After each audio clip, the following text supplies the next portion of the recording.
بكم أعزائي التلاميذ في هذا الفيديو الجديد. J'invite d'écouter ce texte s'il vous plaît. La guillotine, le prix de la liberté. Elle a été utilisée pour la première fois le mardi 19 juin 1956 pour l'exécution des martyrs Mohamed Zabana et Abdelkader Faraj dans un intervalle de 7 minutes. Pendant la guerre d'indépendance, plus de 2300 condamnations à mort furent prononcées par la justice française. D'après le registre des grâces, consulté en 2001, on dénombre 217 condamnés qui ont été guillotinés ou fusillés entre 1956 et 1962, dans un contexte où, en vertu des pouvoirs spéciaux, la justice militaire prenait le pas sur la justice civile. Ce chiffre est de 350 selon l'historienne Sylvie Thénault. À ce sujet, Jean-Jacques de Phillis, adversaire infatigable de la peine de mort, avocat des condamnés à mort algériens, affirme qu'en 5 ans, le nombre d'exécutions a été considérable. Ainsi, François Mitterrand a, en tant que ministre de la Justice du gouvernement de Guy Mollet, entre 1956 et 1957, donné son accord pour l'exécution de pas moins de 45 nationalistes algériens. Sous Mitterrand, la guillotine a fonctionné sans relâche, rapporte de nombreux témoignages sur les exécutions d'Algériens. Le 9 octobre 1981, François Mitterrand obtenait l'abolition de la peine de mort en France. 25 ans après, bien plus tôt, il approuvait les premières exécutions d'Algériens. L'examen d'archives inédites de la chancellerie qui ont pu être consultés montre que Mitterrand, dans la majorité des cas, donna un avis défavorable à la grâce des condamnés, avis défavorable au recours ou encore recours à rejeter. Benjamin Stora, spécialiste de l'Algérie contemporaine, dit avoir découvert des documents inédits qui expliquent comment pendant les 16 mois passés à la tête du département de la justice, Mitterrand a lissé sans broncher coupé les têtes des nationalistes algériens. Qu'il y ait ou non du sang sur les mains, à l'exemple de Ferner y Vuitton, seul français parmi les exécutés, Yves Vuitton n'avait pas commis de crime de sang, mais Mitterrand a quand même exigé sa décapitation. Enfin, le temps n'est-il pas venu pour l'institution judiciaire française de connaître que des fautes très graves ont été commises en son nom et qu'il n'appartient pas aux historiens de rétablir seule la vérité? Alors, mes chers élèves, si je vous pose la question, quel est le type de ce texte? Oui, vous allez me répondre tout de suite que c'est un texte historique. Mais pourquoi? Parce que il y a des indices qui montrent clairement que c'est un texte historique.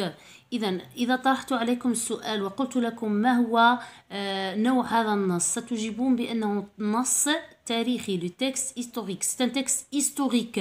لماذا؟ لأنه هناك مؤشرات وعلامات تؤكد بأن هذا النص عبارة عن نص تاريخي.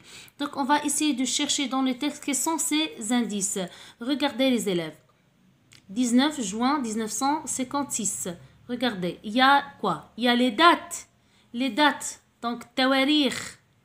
Les dates donc أول علامة تدل على أنه نص تاريخي وجود les dates. Bien, التواريخ. Aussi, vous avez des noms des personnalités historiques très connues dans l'histoire algérienne. يعني أسماء شخصيات معروفة جدا في تاريخ الجزائر. أحمد زبانة et Abdelkader Faraj. Aussi, nous avons le lexique historique, le vocabulaire historique. يعني القاموس التاريخي. هناك كلمات تنتمي إلى قاموس تاريخي. مثلا la guerre d'indépendance, exécution. Par exemple, vous avez l'historienne. Le mot, la guillotine, François Mitterrand, qui est une personnalité très connue dans l'histoire française. Donc, François Mitterrand. Nous avons, comme j'ai dit aussi, donc les dates aussi. Benjamin Stora, spécialiste de l'Algérie contemporaine. C'est un spécialiste très connu qui s'intéresse au domaine de l'histoire. Alors, c'est quoi un texte historique? Le texte historique, c'est un texte qui vise à nous informer sur des faits et des événements historiques. إذن النص التاريخي هو عبارة عن نص يقدم لنا معلومات حول أحداث تاريخية مضت في الماضي. C'est-à-dire, ce sont des événements qui se sont déroulés au passé. Je vous explique donc un petit peu le texte. سأحاول أن أشرح لكم هذا النص. فقط أذكر بأن هذا النص كان موضوع بكالوريا طرح في أحد الأعوام، لا أتذكر السنة، ولكنه كان عبارة عن موضوع بكالوريا. C'était un sujet de bac. La guillotine. Elle a été utilisée pour la première fois le mardi 19 juin 1956 pour l'exécution des martyrs Mohamed Zabana et Abdelkader Faraj dans un intervalle de 7 minutes. La guillotine, en arabe, on dit al-miqsala. المقصلة قال لك هنايا لا يتي utilisée pour la première استعملت لأول مرة في سنة 1996 لإعدام الشهيدين محمد زبانة وعبد القادر فراج.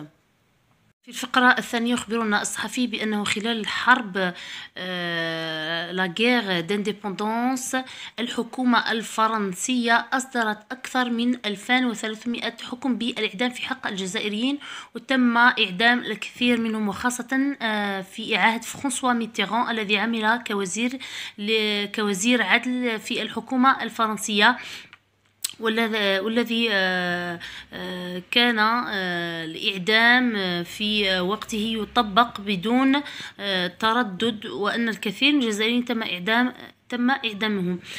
ثم بعد ذلك يقول أن بنجامين ستورا المختص في الجزائر المعاصرة يقول بأنه تم اكتشاف وثائق لم تنشر من قبل تؤكد أن في عهد ميتيران لم يتردد في قطع رؤوس الجزائريين. وفي الأخير يقول بأنه ألم يحن الوقت للمؤسسة القضائية الفرنسية أن تعرف بأن الكثير من الأخطاء قد ارتكبت، وأن المؤرخون ليسوا هم وحدهم الذين يستطيعون كشف الحقيقة.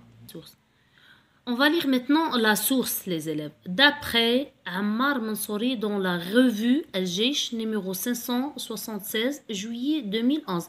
ماذا تلاحظون أعزائي التلاميذ؟ أن هذا النص عبارة عن مقال صحفي، يعني كتبه un journaliste. C'est un texte écrit par un journaliste في مجلة الجيش والذي صدر في جويلية 2011. C'est très important de lire la source. Pourquoi? Parce que la source تعطيكم des informations l'auteur. من la source تقدروا تعرفوا les élèves est-ce que l'auteur c'est un historien، هل هو مؤرخ، ou bien c'est un écrivain كاتب، ou bien c'est un journaliste. أيضا أعزائي التلاميذ أنصحكم عندما تقرؤون نص البكالوريا أن تقوموا بتلوين الكلمات التي تتكرر في النص، لأنها هي موضوع النص. مثلا هنا نجد لا guillotine، exécution، l'exécution، exécuter، les exécutés. donc هنا نعرف بأن موضوع النص يتحدث عن إعدام الجزائريين، l'exécution des Algériens. ننطلق إذن أعزائي التلاميذ في الإجابة على الأسئلة التي طرحت في شهادة البكالوريا. أول سؤال طرح، la première question qui a été posée, elle a été utilisée. À quoi renvoie le pronom souligné? À quoi renvoie le pronom souligné؟ يعني le pronom elle على وش يرجع. On va essayer de lire, de revenir. On va chercher la phrase، يعني كي يعطيكم هذا النوع من الأسئلة ستبحثون عن الجملة. مثلا ها هي الجملة، elle a été utilisé. Le pronom elle. Elle هو الضمير يعوض كلمة مؤنثة يعني ومفردة. Donc on va chercher, c'est la guillotine tout simplement. La guillotine. Elle a été remplacée par elle. Donc la bonne réponse est la guillotine. Deuxième question. On vous a demandé de compléter le tableau. يعني أكمل الجدول من خلال. Donc voici le tableau proposé. On vous a proposé un tableau. Date, تاريخ, تواريخ, fait d'histoire. يعني الحدث التاريخي الذي ترمز إليه السنة. 19 juin 1956. Entre 1956 1962 en 1981. يعني هنا vous avez des dates. يعني عطاكم تواريخ تبحثوا على الأحداث التي ترمز إليها. C'est très facile ici. Vous allez revenir toujours au texte. Vous allez chercher dans le texte. Donc, que s'est-il passé dans cette date؟ يعني ماذا حدث في هذا التاريخ 19 juin 1956. Donc, l'exécution des martyrs Mohamed Zabana et Abdelkader Faraj. Donc, l'exécution يعني إعدام الشهيدين محمد Zabana et Abdelkader Faraj. Donc, vous allez écrire directement la réponse, l'exécution des martyrs Zabana et Faraj. Aussi, vous avez cette date entre 1956 et 1962. بين 1956 1962 ماذا حدث في هذا التاريخ؟ On dénombre 2017 condamnés qui ont été guillotinés. Là, vous pouvez dire, vous écrivez 217 condamnés qui ont été guillotinés, ou bien l'exécution de plus de 217 condamnés. Donc, on termine. Le 9 octobre 1981, François Mitterrand obtenait l'abolition de la peine de mort. Donc, الحدث الذي يرمز إلى التاريخ هو حذف la peine de mort, الإعدام, l'abolition de la peine de mort, ou bien إلغاء عقوبة الإعدام. Vous écrivez cette réponse, l'abolition